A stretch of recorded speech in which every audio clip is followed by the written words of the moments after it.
Ghost Beast! Ghost Beast. A horror podcast. I'm Todd, joined by my wife, Becca. Hi, Becca.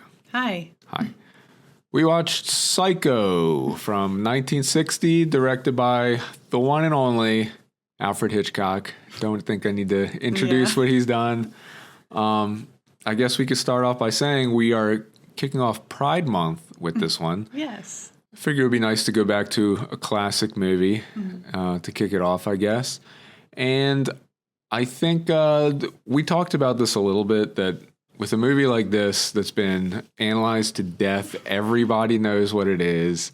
There's nothing new we can really add to the conversation. All we can really talk about is our personal experience with this. Yeah. And I think you want to go into the pride elements of it. Well, queer, yeah. I guess you want to go into the queer elements. It's okay.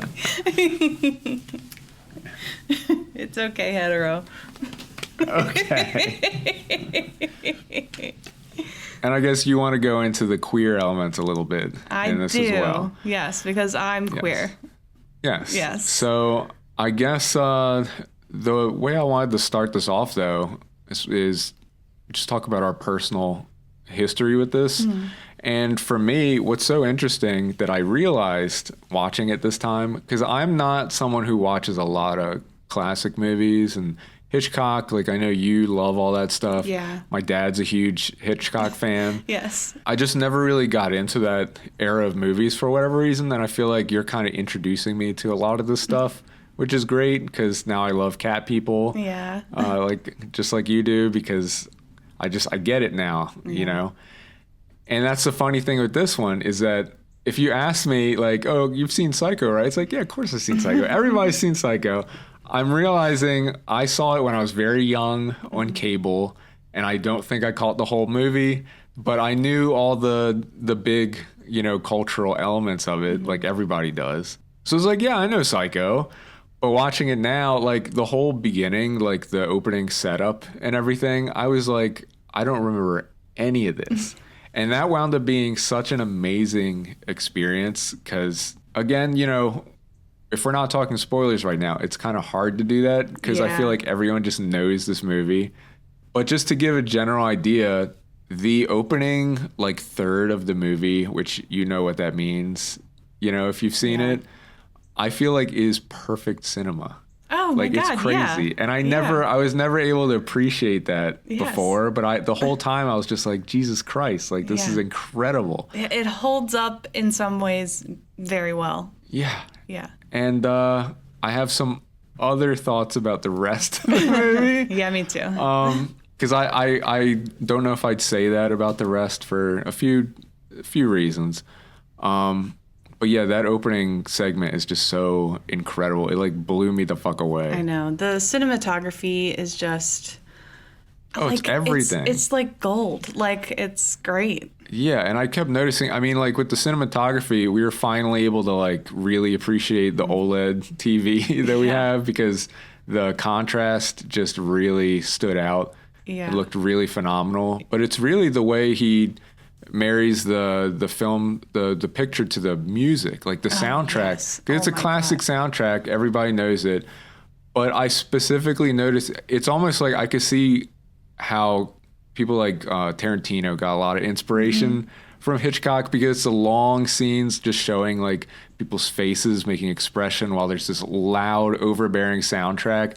There's something to that I just think is like so beautiful. Exactly. Yeah. This movie like is art. Like, for sure. It's just always like, even watching it last night, I was just like mesmerized. I was like, wow, this is incredible.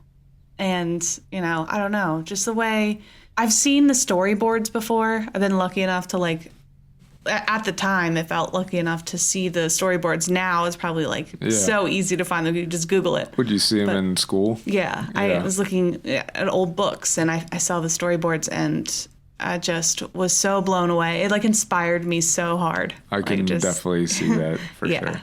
But I mean, I don't know what else to say, without getting into spoilers. But I really was surprised how much that I liked it and how much I didn't remember Yeah. of it. You know, like there's just so much here that I wasn't able to appreciate back then. I kind of wish I'd rewatched this sooner, but still just great seeing it again. I mean, I'll watch it again. Well, yeah. Yeah, I love watching that movie. But is there anything you could say if you want to touch on some of the queer topics without going into spoilers? Like, I don't know how much you can say just to set it up.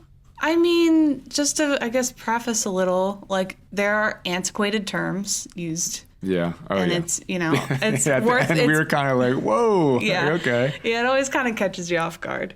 You know, and it's worth mentioning, especially just the way things are right now. You know, it's very, very unacceptable.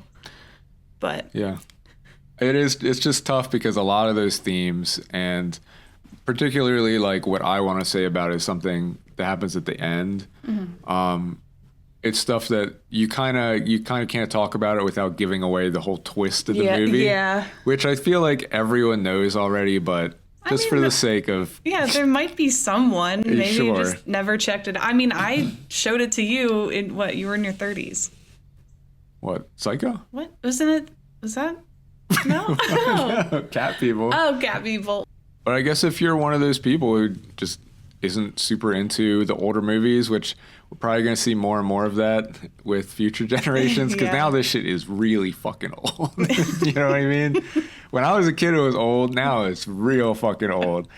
So if you haven't really messed with that era of movies, or if you think like, yeah, I know what that movie is, it's worth at least watching the beginning, because it's incredible how well it holds up. Yeah, it gives you incredible context to like the influence it has now gives. It's to like this I day. said, I feel like I've seen shots and the way the soundtrack is handled in so many Tarantino movies, and it's like, of course. He like basically took that style and brought it into the modern day. So I get it now. I'm not like a real film snob person. I would never try to act like I'm an expert on film. I definitely am not make that either. clear. Let's make that perfectly clear. Even though I've like dabbled in making films, I still do not know everything. There's still so much to learn. I just want to make it clear, I don't try to hold that on my sleeve. It's not like, I'm making a podcast as a film expert. Like, that's not it. But why don't we just go ahead and get into spoilers then and really talk about it.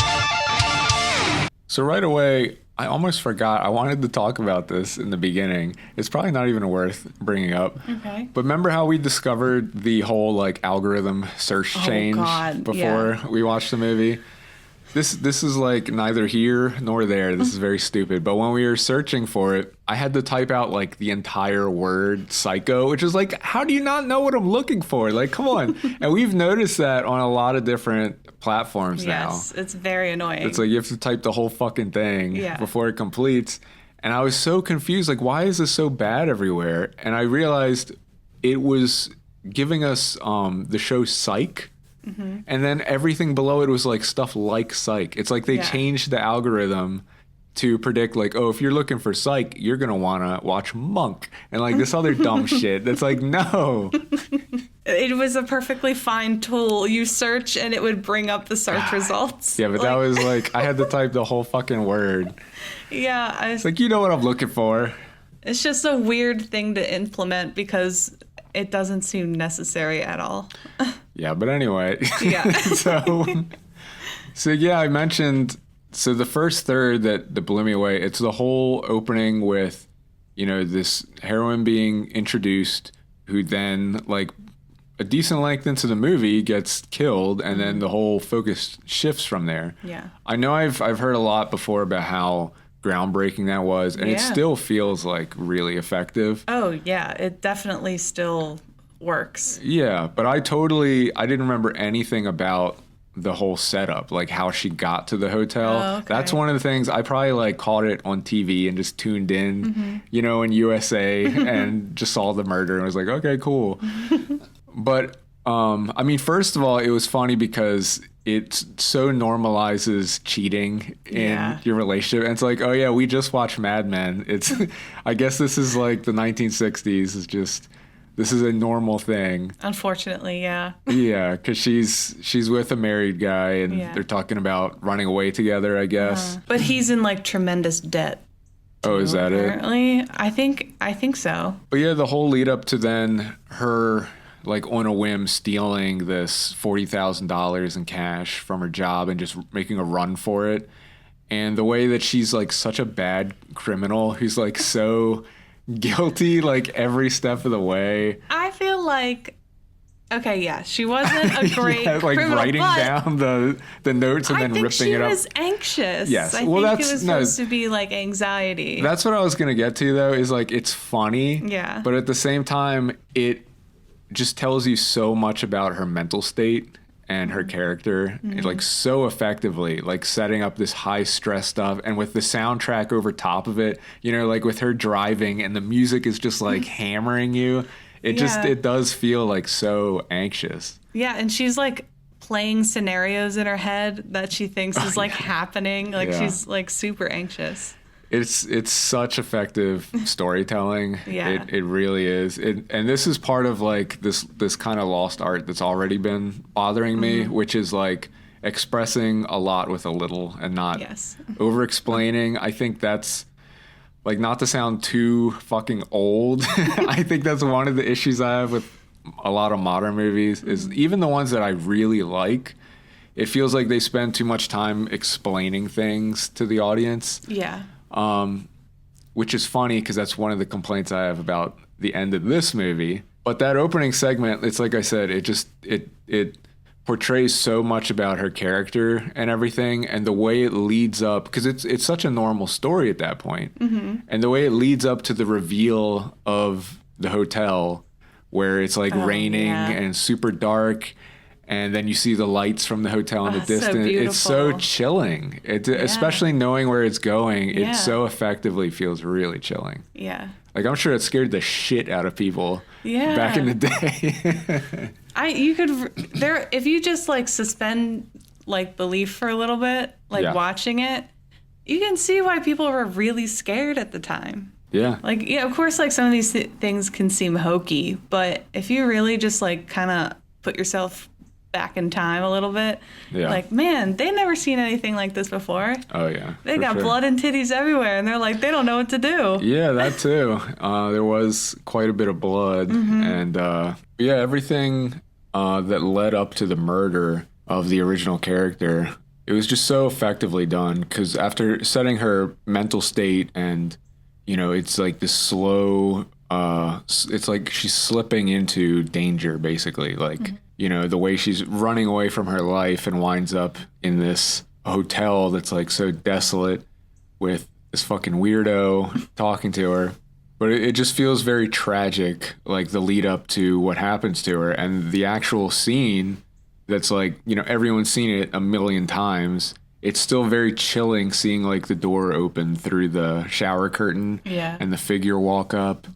And I can only imagine like how people fucking reacted back then. Well, yeah, I mean, it instantly gives you this fear of being alone in the shower. Oh yeah, because she feels so vulnerable there. Yeah, I think there's a lot of like shower kills in horror movies because they are so scary. It's like really when you're at your most like vulnerable state. Oh, for sure. Yeah. Even the best slasher, Sleepaway Camp, has the shower kill. Yes, it does. But yeah, it's very chilling, and I can only imagine, like I said, what audiences felt like back then. And can you even remember, like, when you first saw this movie, if you really believed it was his mother? Honestly, I think I had a biased, like going into the movie. You kind of knew. I kind of knew already, and only because like it was such a popular horror film in my family for like my family to talk about. Yeah. So like I already kind of knew some of the context, you know, like being a kid and hearing. Yeah, and I mean, she does seem kind of spry for a old lady. I could say that. Yeah. Whenever she's moving around. Yeah, she got down there real quick. Yeah. But yeah, it's creepy, and yeah, when they eventually catch him and you see her face and the way the camera like goes between the characters, you know, between Norman Bates, his mother, and the guy who discovered them. Or no, it's her sister, right? Yeah. with the light swinging back and forth. That's also just like very chilling. Yeah. I mean, I feel like there's so many iconic scenes in this. Like, Yeah, definitely. yeah. Yeah, I mean, everything up to, introducing Norman Bates and the way that he acts that character, it feels like... I feel like this movie can really be interpreted many ways by many different people for many different things. I think that's what kind of like people really like Psycho for, is the interpretation is kind of open a little. Yeah, I guess that's a good way to lead into the other elements of the movie that you can read into. I want to say just to set it up though for me, like I'm curious what you have to say because I think you'll be more knowledgeable in this than me. Okay. But I did think it was funny how at the end of the movie they when they have the scene. So I guess before we get there, let's say that my complaint with the movie is that after that murder, it kind of shifts into this like pattern of like, oh, now we're trying to find her and the people going in her footsteps. It feels like it kind of loses steam at that point. I don't know if that's like blasphemous. No, I think it's valid. Say at this point. It's valid to say. But it feels like it becomes more traditional after that. And it almost feels like, man, I wish it was just like a short or, if it was trimmed down in some way. Because then it also leads up to finally capturing him. And I guess we'll talk more in depth about that in a second. But then at the end, he gets like psychoanalyzed, and it's like they really explain the shit out of, what's going on. Maybe they thought the audience wouldn't understand, because they really explained the shit out of it. Yeah. But I thought it was really funny how it feels like he keeps saying like, by the way, it's not sexual. Okay? I repeat, it's not sexual. Because it's like, I don't know how people would have read into that. But that's why like it's funny to think about the queer themes when the movie itself is being like, it's not sexual. Yeah, I think it's a sign of the times. Well, really. Yeah, well, I mean, it completely is. I mean, this is like, I'm so afraid of saying something wrong or no, you could just say like incorrect. Your interpretation, because what I'm trying to say with that is like, I think people will look at that as being like, as basically downplaying any of those kind of themes. Yeah. But the reality is like you take away, what you want based on your own experience from any kind of art that you consume. Yeah. And you can definitely see the way that plays into this. Yeah. I mean, I think just as a viewer, to me, it feels obvious that Norman is portraying his mother in order to heal from his trauma somehow. Oh, yeah. So obviously it's like no one was thinking that. Like, I don't know. But also going back to that scene real quick, I do want to say like I do love how iconic the like expression on his face is with the fly on his forehead. I just like, I love that whole scene right there where he's like talking to the camera and, well, in his head. Yeah. And I love that so much. I think that's one of the most chilling things to me was watching it and knowing, where it's going. Yeah. The way that he talks about his mother, it's like you can see how it kind of dances around what's happening, in order to save up for the reveal. But there is a part where someone, I think it might be the private investigator, tells him that if he's thinking about like, moving away, and he's like, oh, I couldn't do that because then my mother would be all alone and it would be like she's in the grave. And it's like already referencing the fact that she's already dead and he is just keeping her alive in order to keep himself from breaking mentally, I guess. Yeah, I thought that was it was interesting, and it was just extra chilling watching it and knowing that. Oh yeah, like after you've watched this movie and you don't know like the twists and everything, it's like a different viewing experience watching it again. Like it's with all the information, and like it's just so creepy thinking of someone who's basically has access to you, who is Yeah. like, I guess, splitting personalities, and also it is worth mentioning that like portraying someone as like queer coded and with like a mental illness and stuff is like really messed up. Yeah. But I think I don't know. That stuff always gets complicated because like Sleepaway Camp played with that stuff too, and I think it's a challenge to I think the thing that I struggle with as a boring ass straight white guy, and it's hard to find the words for this, but it's this idea that, you know, some of the stuff is pretty offensive on its face. Mm-hmm. And you have to take that into account because during the time it was made, I don't think they were thinking in very complex ways about this stuff. Unfortunately, no. But I think there is something to applying like a modern eye on these things and interpreting them in a newer way that can kind of almost revitalize the meaning of the work. Yeah, just a way to reclaim it and still take... At that time, I think like with certain movies made around this time period, there is obviously not a lot of queer representation like at all. Yeah. So how it's almost like you just take what you can get, and it's not that it's good to portray someone as queer as a mentally ill villain, but it's like, well, I don't know, we'll just reclaim it and also celebrate the actor that portrayed Norman Bates, because Anthony Perkins is like insanely great. Yeah, like he was a great choice for that. Yeah, because he looks kind of strange, but he's still like, you know, he's a handsome, normal looking guy. Yeah. And I think that just makes him even more like creepy and disarming, and yeah, it works really well. Yeah, his acting is incredible, and yeah, I think he's a very celebrated person to work on this film. Yeah, and I think with what we were saying, like, you know, I'm not in a position to say that you should or shouldn't be offended by anything. Like, No, that's personal. I'm not in a place to like define that, but I do think like, yeah, if you're bringing a modern interpretation to like a more progressive interpretation to an older work like this, I think it's just completely valid. Yeah. Even if the original work is like, it's not sexual. Like it was, I think it was sexual. It was fucking sexual. I mean, he's like getting attracted to these women and then turning into his mom and murdering them. It's like, you know what I mean? I don't know. I don't know if I would say that. Oh, really? Yeah. I firmly believe that he's heavily traumatized and looking to like cope by pretending to be his mom somehow.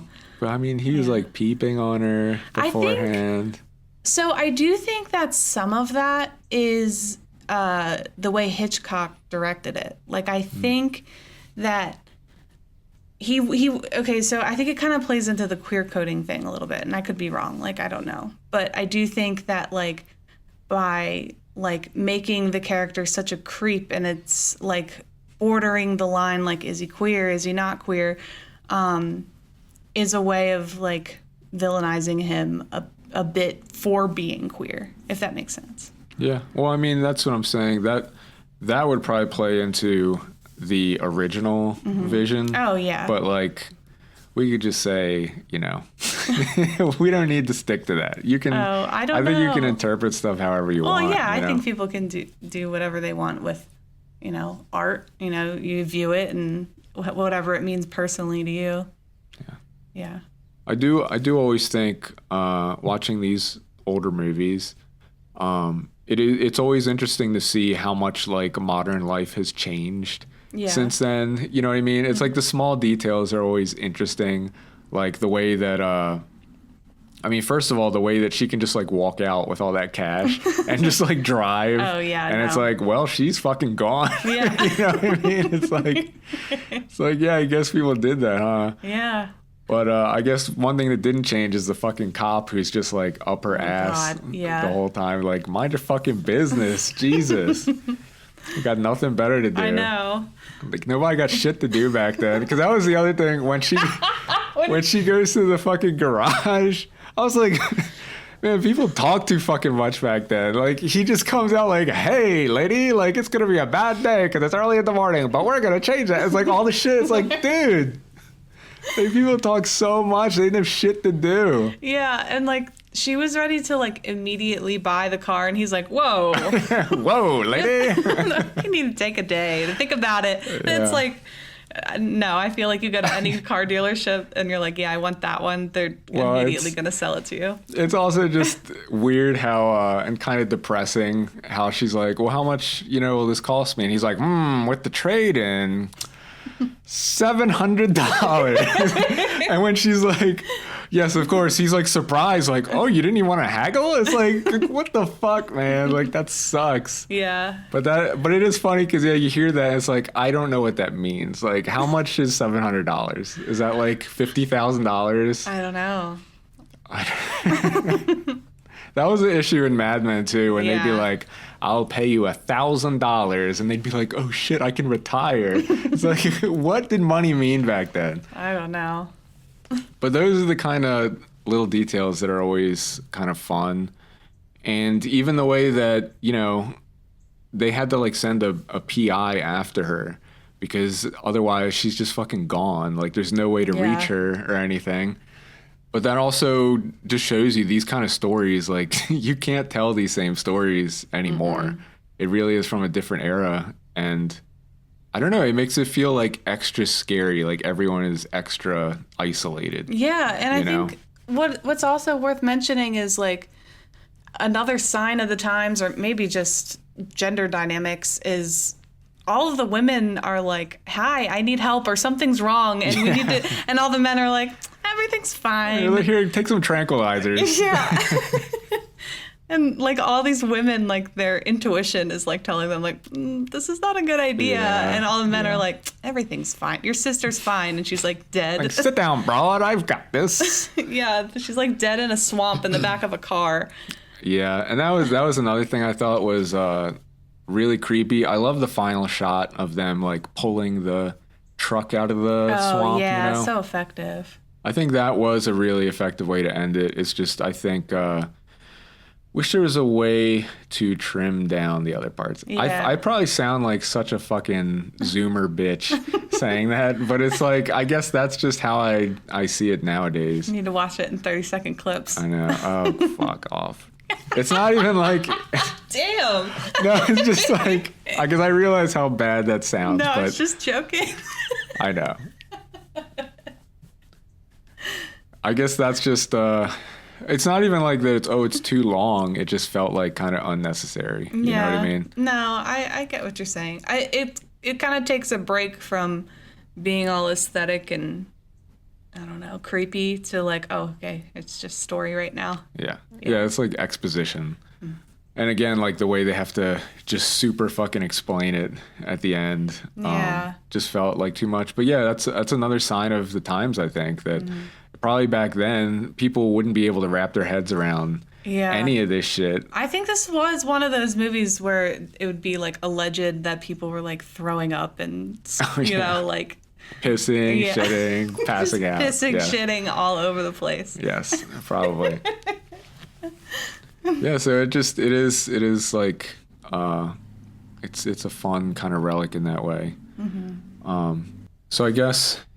In recognition of Pride Month, why we're doing this episode when we are, I mean, what is it that you can really relate to in this movie? Because I feel like it's open to a lot of different interpretations. Yeah. If you want to take that route. I mean, see, like, I think, like, I'm not even sure. Like, first of all, like, there's some stuff I can't speak on because I don't have that experience. Yeah. But, well, I think it's also just you have such a big heart, you don't want to offend anybody, but I don't think that's ever going to be a problem. Like, you can just talk about how it makes you feel. I think mainly I feel like a little bit of sadness looking, even though I love classic movies. Yeah. I feel a little bit of sadness of, like, Anthony Perkins, who I feel like was being singled out by Alfred Hitchcock. Yeah. You know? And it makes me sad because, see, I don't want to be crying. Well, I don't even know anything about the backstory. Like, what happened to him? Well, it does seem like he sort of started to get typecast and stuff. Oh, yeah. And people kept trying to, like, pry into his private life. And even to speculate if he was gay or bisexual or whatever, it's like, it's not our business, you know? Is that what? Was it like a witch hunt? I don't know if it was really too much of a witch hunt, but it definitely affected his career.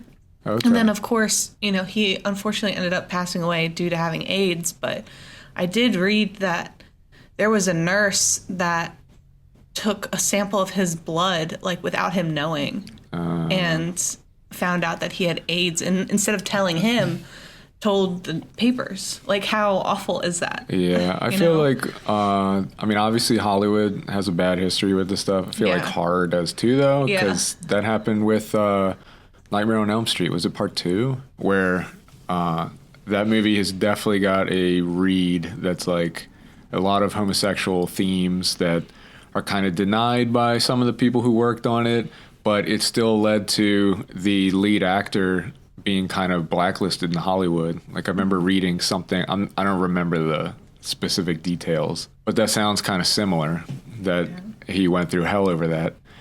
And you would hope things have changed at least a little bit nowadays.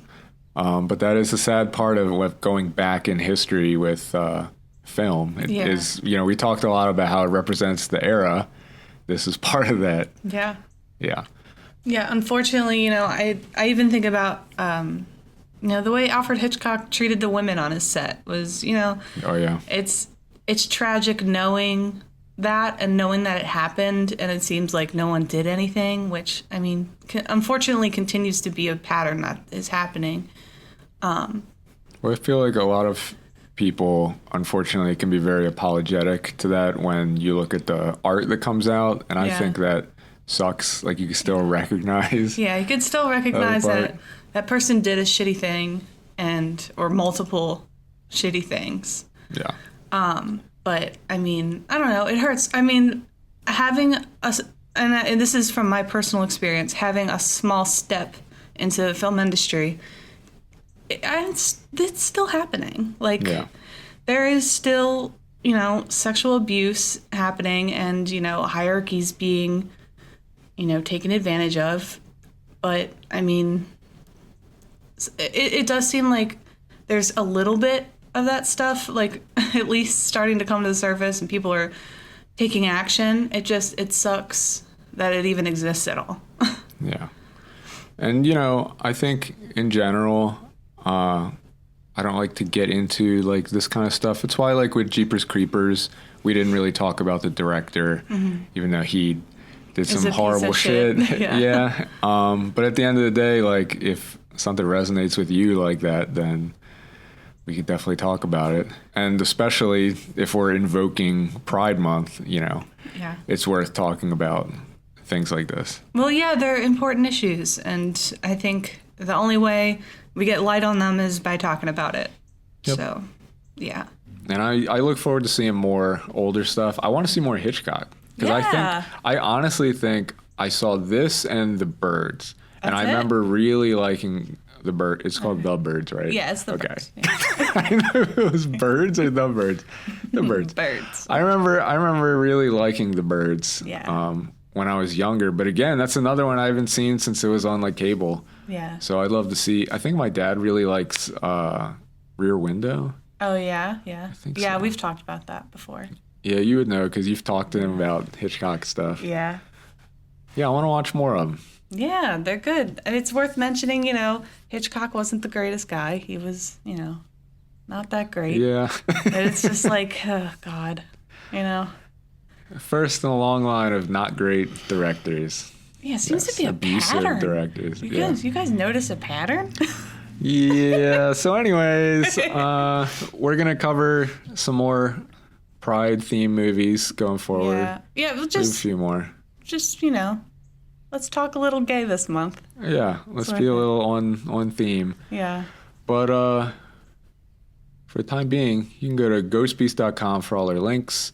You can also search for Ghost Beast Pod or follow Ghost Beast and follow Ghost Beast on Letterboxd. You could do both. So if we're going to add this to our list, here's the tricky part. Would you put it above or below Godzilla -1? Oh my God. Uh-huh. No. This is when they get tough. It's like, this is a classic, but Godzilla -1 is also, I feel like, a modern classic.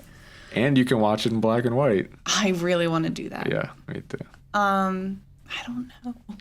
Yeah, that's tough. Oh, it feels man. like the obvious is to put Psycho above it. I don't know. I'm going to say below because Godzilla fucking rocks. This This is a Godzilla household. This is a Godzilla household. Yes. But I'll put it above No One Will Save You. That sounds okay. Yeah. Yeah. So that means it's number 5 on the list. We have a pretty decent top 5 now. Okay, what's the top 5? Number 1 is Cat People. Number 2 is It Follows. Number 3 is Sleepaway Camp, which I love. Yes. 4 is Godzilla -1, and 5 is Psycho. Okay. It's pretty good. We'll see how long it lasts. But you can also reach us at podcast@ghostbeast.com. And if you have any recommendations of some classics you'd like to hear us talk about, because I have seen a decent amount with you at this point, but yeah, I think I'd really be open to more. So yeah, I definitely. let us know. I know there's definitely things I have not seen yet, and I still want to see. Yep. Bye-bye. I do want to talk